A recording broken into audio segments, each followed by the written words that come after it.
Hey everyone, so you know that me and my buddy 9.9 Newsstand have a special relationship. We make a lot of magic happen in terms of banging out some big books that end up in some spectacular grades. And it does seem like a little bit of magic up front, but I wanted to show you kind of what goes into that process. So it's not just about the miracle of pressing and cleaning books. This partnership works really well because he has an extremely good eye.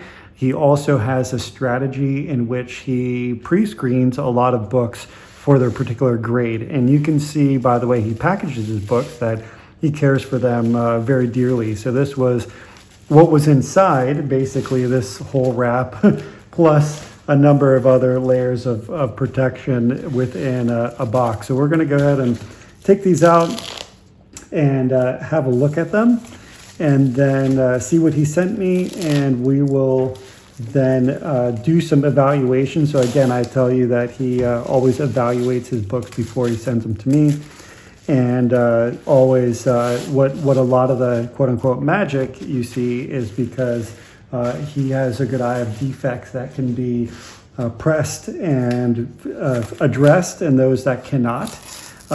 And if you guys are interested in what those are, I have a whole video that explains the things, the types of defects in comics that can be undone by cleaning and pressing, and the ones that cannot.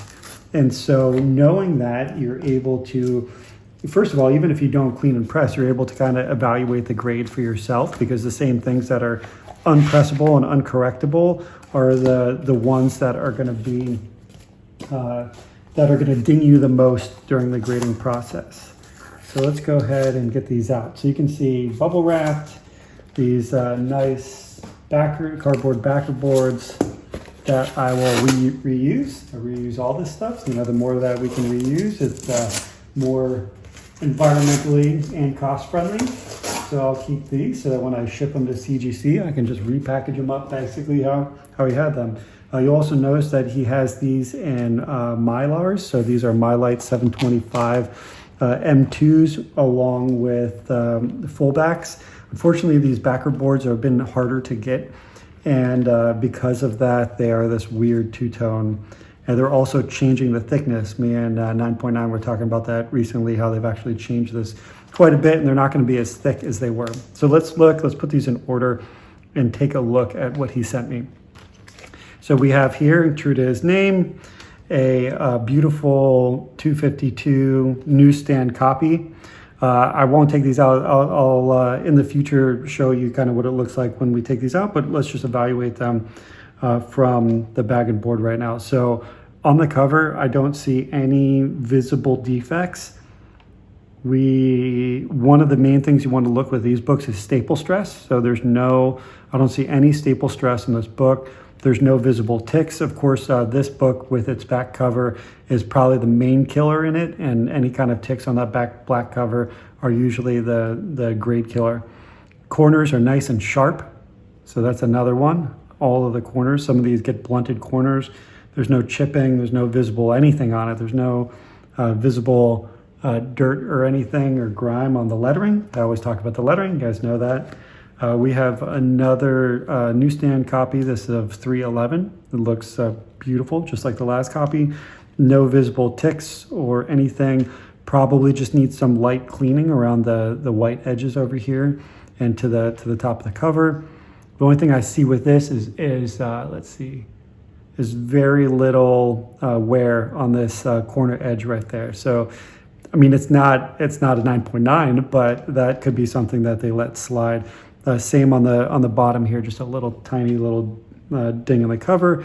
This corner's not as sharp as that last one was, but overall that looks phenomenal. Yeah, we got all Newsstands here.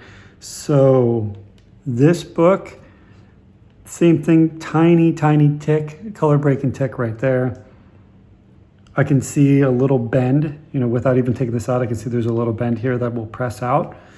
Same thing. There's some edge wear and maybe a little hint of a crease. I think that can come out with a press, but right here in the corner, I can see a little blunting on that corner and that little bend. this corner is blunted. And then one of the other things I noticed with this book is that the cover is a little larger than the interior pages. So you can see that the bottom cover kind of is bent over, and that happens quite a bit with these books. So that's something I'm common in seeing. And when we press it, that'll go away.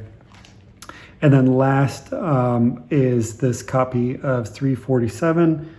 And this one, tiny tick right there, barely visible. Corners look great. Yeah, I just see very faint ticks on that one. That one's beautiful. So let's see. I know that some of these have a surprise in them. I think it's this one. I can see right there, there's a Mark Jeweler insert in that book and a Mark Jeweler insert in this book. One in here? I don't know. That would be too rare. Let's go ahead and, for the sake of this video, take it out. So I always remove the tape completely over here. I don't want any kind of surprises for me when I do that. I'm going to grab a new backer board, and we're going to go ahead and pull this out. That way we can take a look at the back cover. Yeah, so put this down here. Yep. Nothing horrible. You know, a lot of times they'll have a lot of color breaking ticks on this back thing. The only thing I see is this. Let's see if I can get the light on that right there, which can be pressed out, and this little spine roll, or stack. Sorry, that's not spine roll. Stack and curl. Little stack and curl. That's right here. That's it. Other than that, this book was beautiful. So I'll go ahead and finish evaluating the rest of these, and then we will get them cleaned up and get them in the press. And then we'll see what it looks like when we get them back. Okay, we got the first two books out of the press, and we're going to take a look at them. So this is basically how I pull my stacks out and start to disassemble them. And usually if you want to inspect them, I flip them around a little bit while they're still got their stacks in there, makes them more protected. This thing's as smooth as glass. See how the back cover turned out. Back cover looks good. All right, let's see. Trying to remember which one of these had the issue with the corner. It was this one. So this one right here, that's that edge that was bent up. So we did our best, try to remove that. And it's looking pretty good. The book looks like it's lying flat. So I'm gonna go ahead and start to pull these stacking sheets out of here. Flip this over. Pull these out. And I'm gonna go ahead and set this guy aside. I'm gonna put him in his bag and board in a second. And then we have our 347.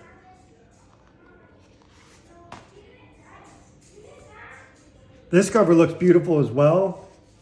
Let's flip it over and see how the back is looking. So, do the easy safety flip.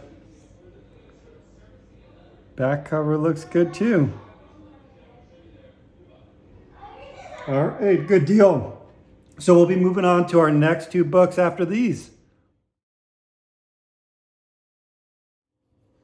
All right, we got the books out of the press. Again, here's my stack that I usually pull out. And we'll take a look at how they turned out.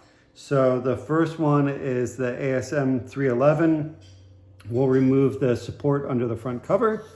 And then I'll show you at the centerfold so you can see how it doesn't attach. So again, that was the piece of SRP for the Mark Jeweler's insert, so it didn't get stuck to it. But you see, we were able to make sure that it didn't get stuck to it. Of course, that's a good thing, and not to the surrounding papers as well. And then we'll take out that back cover support, and I'll hold this up to the camera so you can take a look. But nice and crisp. We really mitigated that spine tick right there. It's missing the dent, and we can take a look at the back cover as well. So back cover, I think it looks pretty clean, and the edges, the top edge that I was concerned about has been strained out and flattened. So I think this was after 3 rounds. So actually what I'll do is it's in the press, then 12 hours, I'll flip it and press it again. And then sometimes, depending on what the book looked like before, I'll flip it and either do one more entire round. And every time I do that, I'm replacing the backer board. And after the first, like front and back, I'm also replacing the piece under the front cover and back cover. So the centerfold can last the remainder of the time, but you don't want to reuse the stacking boards for the top, especially not the SRP paper. So you do go through a lot of this paper during the process, but that's just part of the game. I recycle it in 2 ways. I let the kids do art on these pages, including the backer boards. And then once we're all said and done, and the ones filed, and some of them we'll put in actual recycling. But they don't all go to waste, so that's good. This one looks nice and flat as well. We'll remove the centerfold. You see it again; it comes out really nice and easy, not stuck to that Mark Jewelers insert. And I'll take that back page out of there. And we'll go ahead and hold this up to the camera. Just see nice and flat. Again, same thing with that spine tick. It's really been mitigated. We'll flip it over and take a look at the back. Hold this up for you guys. And the back looks nice and flat as well.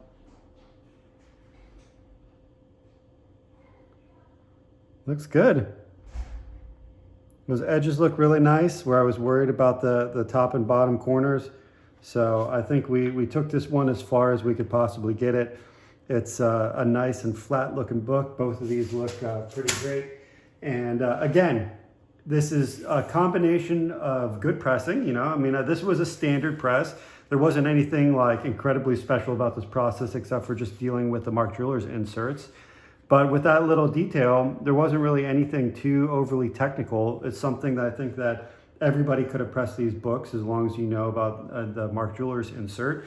But great screening by 9.9 Newsstand to find excellent candidates for high grades, and good consistent pressing where I take my time. And of course it took 2 days in the press to kind of get these completely done, plus the time it took to clean them.